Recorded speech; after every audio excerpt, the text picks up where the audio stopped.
자, 오늘은 성남FC 사건에 대해서 한번 살펴보도록 하겠습니다. 성남FC 사건은 차병원, 네이버, 두산건설 등이 보유 토지의 용도 변경 등에 대한 그 편의 대가로 성남FC 구단의 비상식적인 금액의 막대한 후원을 해서 이재명 당시 성남FC 구단주의자 성남시장의 개인 홍보에 도움이 되고, 이를 사전 선거에 활용하고 이로 인한 정치적 위상제고로 정치적인 이익이 되었다고 보는 사건으로 제3자 뇌물죄에 해당된다고 볼 수가 있습니다.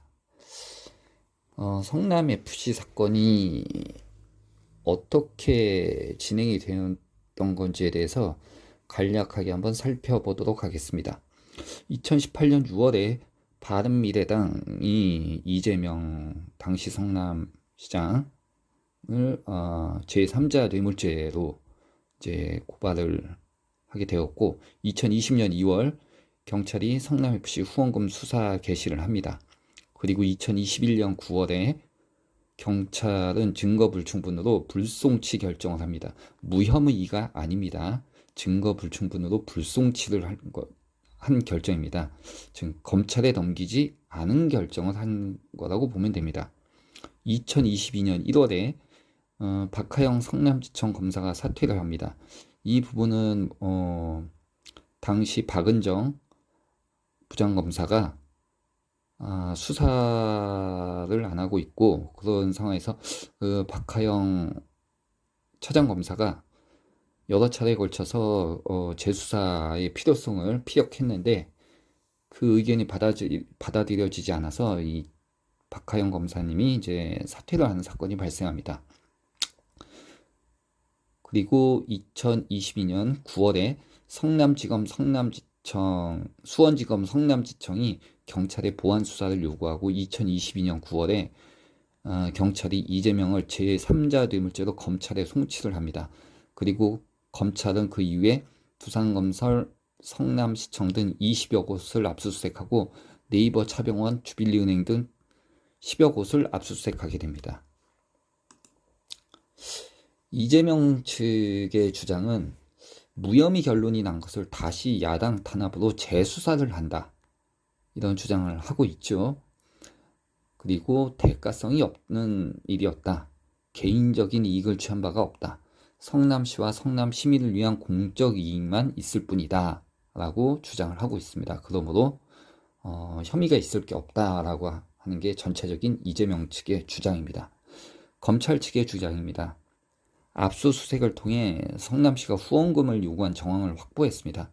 그래서 그리고 지속적이고 계속적인 후원이 있지 않았고, 일회성으로 비상식적인 거액의 금액을 후원했고, 이를 통해 이재명 당시 성남지사가 정치적 이익을 취했고, 또한 후원을 한 기업이 막대한 이익을 취했기 때문에 부정한 청탁의 대가로 보고 제3자 뇌물죄를 적용하고 있습니다.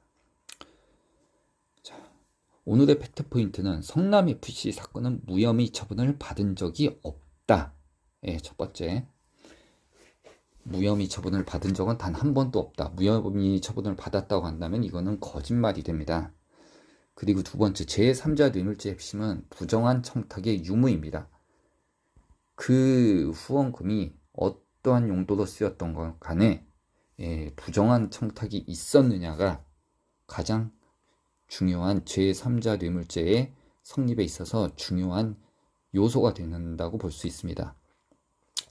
보통 방송에서 그 정치 시사 프로에서 민주당 패널들이 이재명 씨 제3자 뇌물죄에 대한 공통적인 반박 논리가 딱 두 가지가 있습니다. 크게 이재명은 단 1원도 받은 게 없다.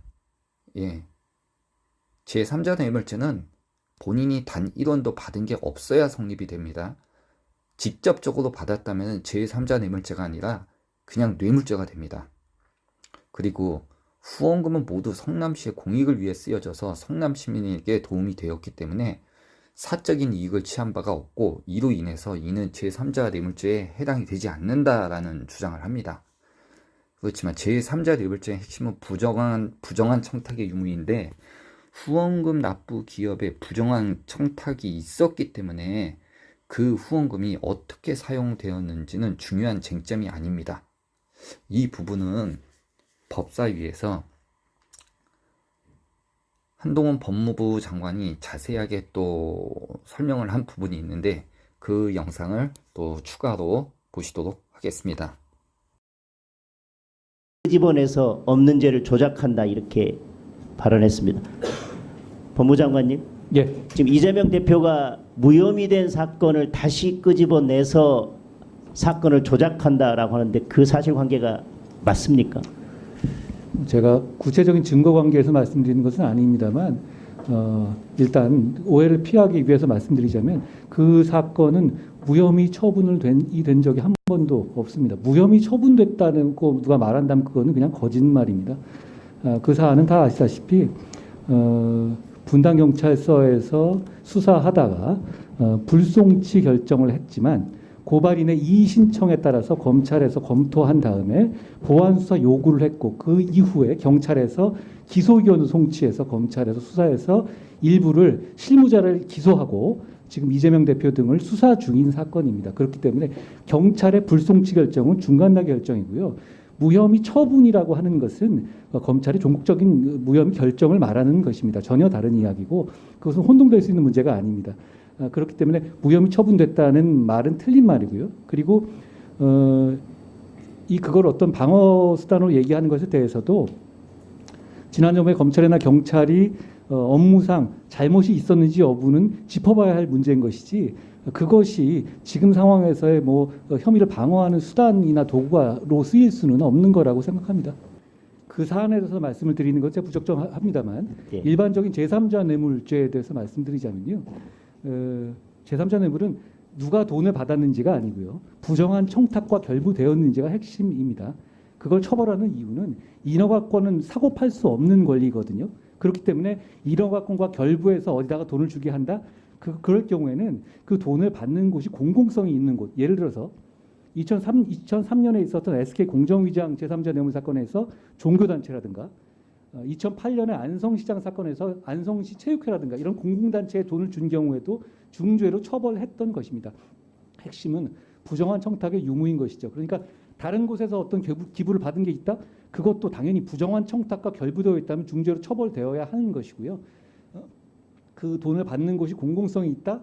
이런 부분은 이 죄의 성립에 영향이 없는 겁니다. 법리상 그렇다는 말씀을 드립니다. 그럼 제가 질문한 거에 대해서 질의를 정리하면 이 사건에서 이재명 대표에 대해서 무혐의 처분이 내려진 적은 전혀 없다라고 하는 거죠. 그 주장은 거짓이다 는 것이고 그다음에 성남 FC는 축구단을 운영하기 위한 좋은 목적, 공공의 목적 그것이 중요한 것이 아니라 그것이 있다 하더라도 다른 부정한 청탁과 결부되어져서 후원금을 받은 것은 뇌물죄가 성립된다는 것이고 인허가권은 사고 파는 예. 수 없는 것이고요. 그걸 허용할 경우에는 돈 없는 사람은 인허가를 받을 수 없게 되지 않겠습니까? 그렇기 때문에 인허가권이라든가 이런 국가의 공적 임무를 사고 팔면 안 된다. 그것이 제3자 뇌물죄의 핵심입니다. 예, 이상입니다.